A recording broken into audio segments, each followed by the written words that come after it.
वक्फ करें, इसको लेकर आप सवाल खड़े कर रहे हैं कि क्यों रोक दिया गया। दूसरी तरफ अगर हिंदू या गैर मुस्लिम की एंट्री हो जाए तो आप लोगों को बुरा लग रहा है, आप कह रहे हैं नहीं ये तो धार्मिक मामलों में दखलंदाजी करने की कोशिश है। आप बताइए इसी का जवाब मैं दे रहा हूं कि ये धार्मिक मामलों में कि हमारे देश में बिल्कुल नहीं है। मैं यही जवाब ले रही हूं अमित जमाई से। हाँ, ईसाई हो, मुसलमान हो, हमारे देश में चाहे कोई भी धर्म हो, हिंदू हो, मुसलमान हो, सिख हो, हमारे धर्म में दान करने का एक बहुत बड़ा पुण्य काम माना जाता है, सभी धर्मों में माना जाता है। और हमने देखा है कि बहुत सारे हिंदू जो है मस्जिदों के लिए भी ज़मीन दान करते हैं, और बहुत सारे मुसलमान हमारे देश में सैकड़ों नज़ीर हैं कि मंदिरों के लिए ज़मीन दी गई है। तो मान के चलिए कि कोई हिंदू देना चाहे तो उसे 5 साल का वेट करना पड़ेगा, लेकिन अगर कोई मुसलमान हिंदू बन जाता है तो क्या उसे भी 5 साल का वेट करना पड़ेगा? ये हम ज़मीन को चाहे बर्बाद कर दें, उसको बेच दें, उसको खा जाएं, मेरी ज़मीन है, मैं किसको देना चाहता हूं, आपसे क्या मतलब है? ये सरकारी टेकओवर का क्या मतलब है भाई? मैं अगर मानिए सिख गुरुद्वारा देना चाहता हूं, मेरी ज़मीन है ना, सरकार से इससे क्या मतलब है?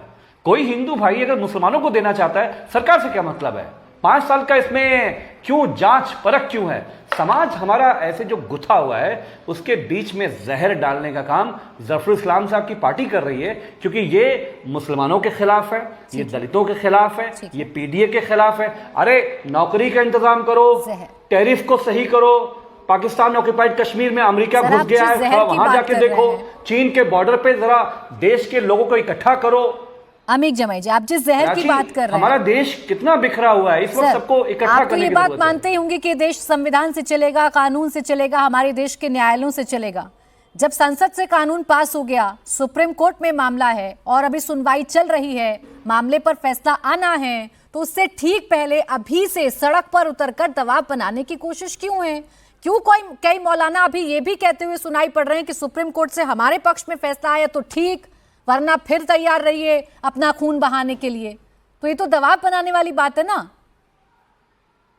प्राची, मैं समाजवादी पार्टी की तरफ से बहुत जिम्मेदारी से बात कहना चाहता हूं कि हमारे देश में काले कानून बहुत पास हुए। जो कृषि बिल था, हमारे देश में एक ऐसा काला कानून है जिसमें, देखिए मैं तो एक कृषि बैकग्राउंड से आता हूं, मेरे बाप दादा किसान थे, आपके परिवार में भी कोई न कोई रहा होगा किसान। हमारा ये कहना है कि कृषि बिल पे सैकड़ों से ज्यादा हमारे देश में किसान शहीद हुए, लेकिन सरकार को फर्क नहीं पड़ा। सरकार ने कहा कि जो बिगाड़ना बिगाड़ लो, काला कानून रहेगा।